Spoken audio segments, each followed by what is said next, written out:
لا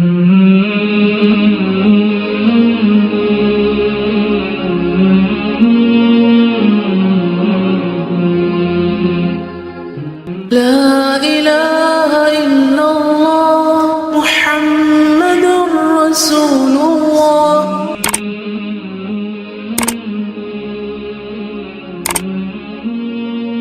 نحمده ونصلي على رسوله الكريم اما بعد فاعوذ بالله من الشيطان الرجيم بسم الله الرحمن الرحيم رب اشرح لي صدري ويسر لي امري واحلل عقدة من لساني يفقهوا قولي اذا سألك عبادي عني فاني قريب اجيب دعوة الداعي اذا دعان فَلْيَسْتَجِيبُوا لِي وَلْيُؤْمِنُوا بِي لَعَلَّهُمْ يَرْشُدُونَ. اور جب میرے بندے آپ سے میرے بارے میں سوال کریں تو کہہ دیجئے بے شک میں قریب ہوں، میں پکارنے والے کی پکار کا جواب دیتا ہوں. جب وہ مجھے پکارے تو ان کو چاہیے کہ وہ بھی میرا حکم مانیں اور مجھ پر ایمان رکھیں تاکہ وہ ہدایت پا جائیں.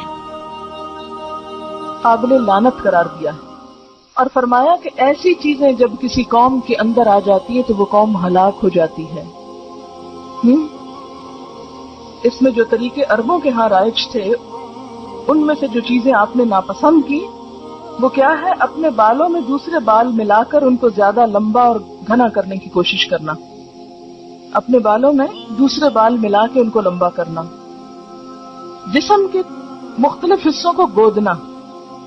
گودنا کیا ہوتا ہے کہ وہ سکن کے اوپر پرماننٹ نشان بن جاتے ہیں. پھول بوٹے بنانا جسے فرنٹیئر میں رواج ہے یا افریقن ممالک میں رواج ہے کہ عورتوں کے چہرے کے اوپر مستقل قسم کی لکیریں اور نشان اور پھول اور معلوم نہیں کیا کچھ بنا ہوا ہوتا ہے. پھر اسی طرح مصنوعی تل بنانا. عربوں کے ہاں یہ رواج تھا کہ کہیں پر کالا سرما لگا کے گال پہ یا ٹھوڑی پہ یا کہیں بھی، یہ ہمارے یہاں بھی یہ رواج موجود ہے، خوبصورت لگنے کے لیے یہ اٹریکٹیو ہوتے ہیں نا تل اگر کسی مخصوص جگہ پر، تو اس سے بھی روکا گیا کیونکہ وہ جسم کا حصہ نہیں. پھر اسی طرح بال اکھاڑ کر بھووں کی خاص وضع بنانا، بھووں کی شیپ بنانا، دانتوں کو گھس گھس کر باریک بنانا یا دانتوں کے درمیان مصنوعی خلا پیدا کرنا، یعنی دانت کھلے کرنا خوبصورت لگنے کے لیے. یا زعفران یا ورس وغیرہ کے مصنوعی ابٹنے مل کر چہرے پر مصنوعی رنگ پیدا کرنا. زعفران جو پیلا رنگ ہوتا ہے یعنی بالکل ایک مصنوعی اور ہی رنگ نظر آ رہا ہے، لیکن اس کے علاوہ باقی چیزوں کی اجازت.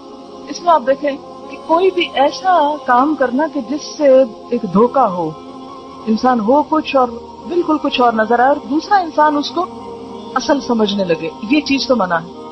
لیکن کچھ چیزیں ایسی ہیں جیسے سرما لگا رہے ہیں آپ تو سب کو پتا یہ سرما ہے اور آنکھ کے اندر جو کچھ وہ نظر آ رہا ہے نا کالا کالا، اور اگر تھوڑا باہر بھی نکال لیے تو کوئی حرج نہیں، تو وہ سرما ہی ہے.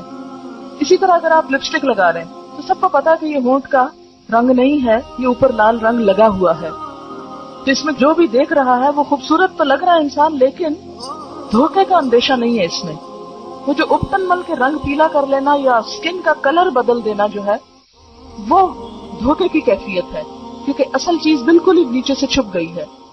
اسی لیے ایسا نیچرل میک اپ تو اجازت ہے کہ جس میں انسان ذرا نکھار پیدا کر لے، اس کی اوریجنل کچھ نہ کچھ چیز نظر آ رہی، لیکن وہ کہ جو بالکل ایک نئی چیز بنا کے رکھ دے. جیسے ہمارے ہاں عموماً بیوٹی پارلرز پر جب دلہنیں تیار ہوتی ہیں تو اصل نہ کھال نظر آتی ہے نہ بال نظر آتا ہے، کچھ بھی نہیں، بالکل ایک نئی مخلوق نظر آتی ہے.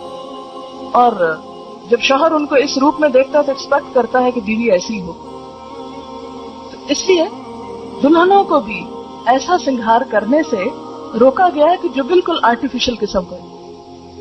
کوئی بھی پرماننٹ نقش و نگار جیسے وہ گودنا اور گدوانا جس کو کہتے ہیں، یا آرٹیفیشل اتنی کلر کوٹنگ کہ اصل سکن کا پتہ ہی نہ چلے، یا اسی طرح بھووں کی اصل شیپ کو بدل کر کچھ سے کچھ یا ساری اتار کے تو اپنی مرضی سے پینسل لگا کے ایک نئی شیپ دینا، یہ سب اس میں آ جاتا ہے.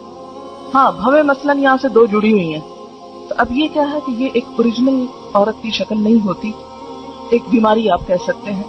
اس میں اگر ان کو الگ کر لیا جائے تو وہ فطرت پر لانا ہے، فطرت میں تبدیلی نہیں ہے. فطرت میں تبدیلی کیا ہے کہ اصل سارا کچھ اتار دیا آپ نے اور اپنی مرضی سے لگایا. اور یہ جو دو جڑے ہوئے ہیں ان کو الگ کرنا فطرت میں تبدیلی نہیں، فطرت پر لانا ہے.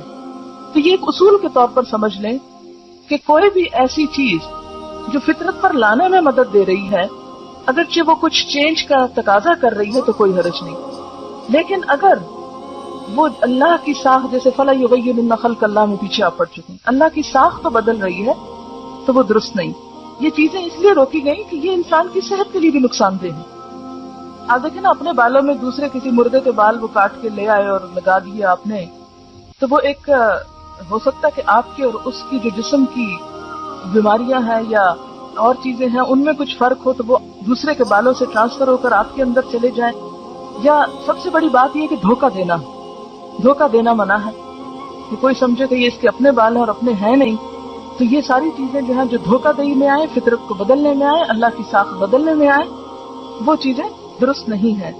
پھر اسی طرح زینت کا جو ہے ذکر ہوا کہ جس سے انسان آرائش کرتا ہے اپنی، تو اس میں بھی غلوب سے کام نہیں لینا چاہیے.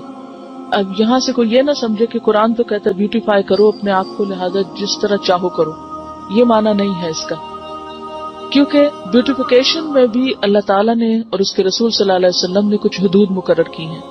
مثلا حدیث میں آتا ہے لعن الرسول علیہ الصلاۃ والسلام الواشمۃ والمستوشمۃ والواشرۃ والمستوشرۃ.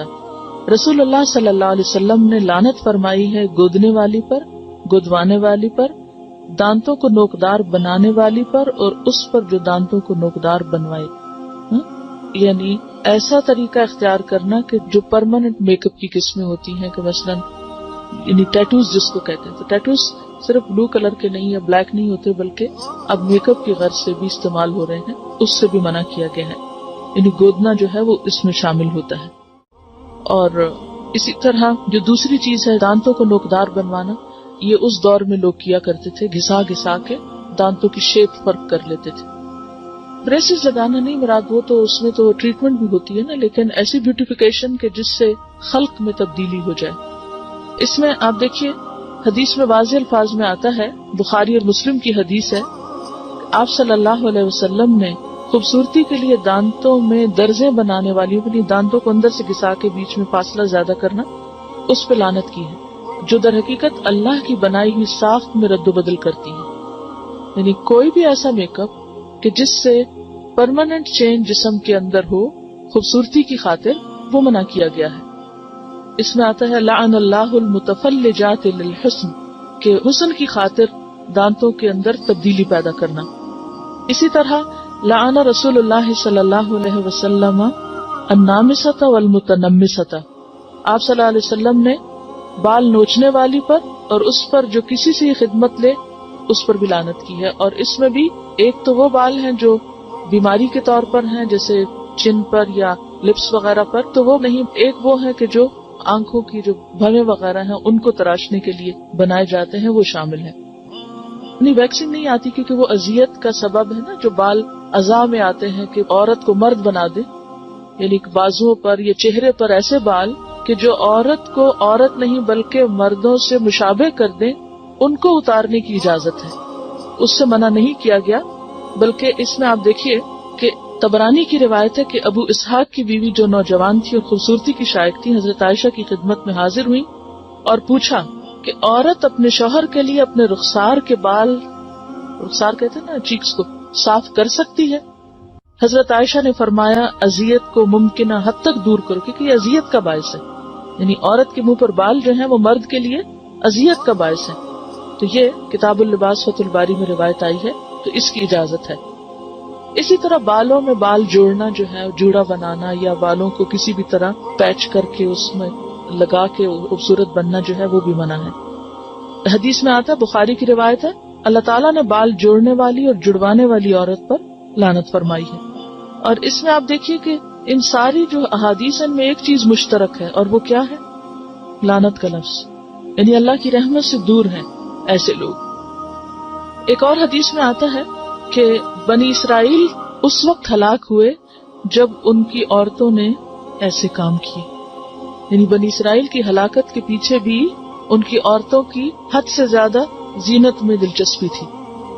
پھر اسی طرح ایک اور حدیث ہے جس سے پتہ چلتا ہے کہ بالوں کے اندر اگر کوئی جیسے دھاگے کے یا اون کے کوئی پیچز لگائے جائے تو منع نہیں ہے زینت کے لیے.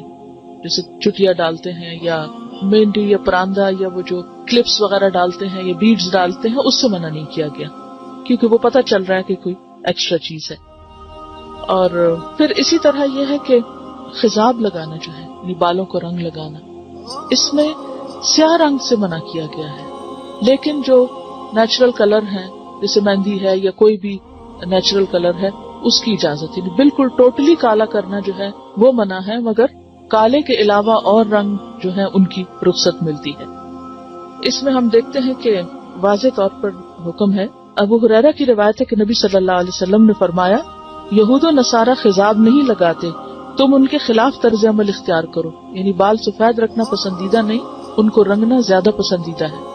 ٹھیک ہے, یعنی بعض لوگوں کا خیال یہ ہے کہ کلر کرنا جو ہے یا خضاب لگانا جو ہے وہ شاید تقوی کے خلاف ہے. تو اس کے برعکس آپ نے کیا فرمایا کہ یہود و نصارہ اس کو نہیں پسند کرتے کیونکہ ان کے ہاں بزرگی کی علامت کیا ہے کہ اپنے بال وائٹ کر لو. لیکن آپ نے کیا فرمایا کہ نہیں, تم رنگو.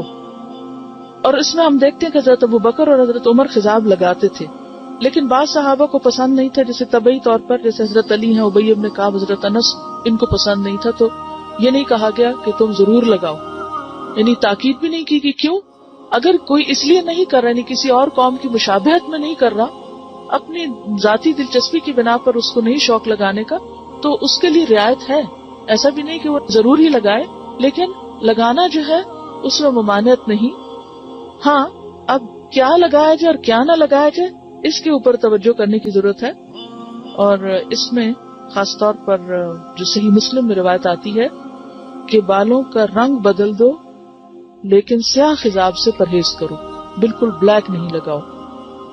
امام زہری فرماتے ہیں, جب تک ہمارا چہرہ تر و تازہ تھا ہم سیاہ خضاب استعمال کرتے, لیکن جب سے چہرے اور دانتوں میں تغیر آ گیا ہم نے اس کا استعمال چھوڑ دیا. بالکل بلیک سے کیوں منع کیا گیا؟ کیونکہ یہ بھی ایک طرح سے دھوکہ دینے والی بات ہو جاتی ہے. آپ نے فرمایا, بہترین چیز جس سے تم سفید بالوں کا رنگ بدل سکتے ہو وہ حنا اور کتم ہے.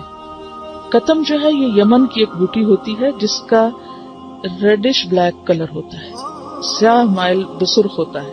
اور حنا کا رنگ تو سب کو معلوم ہے. اور حضرت عمر خالص حنا لگاتے تھے, حضرت ابو بکر حنا اور کتم ملا کے لگاتے تھے.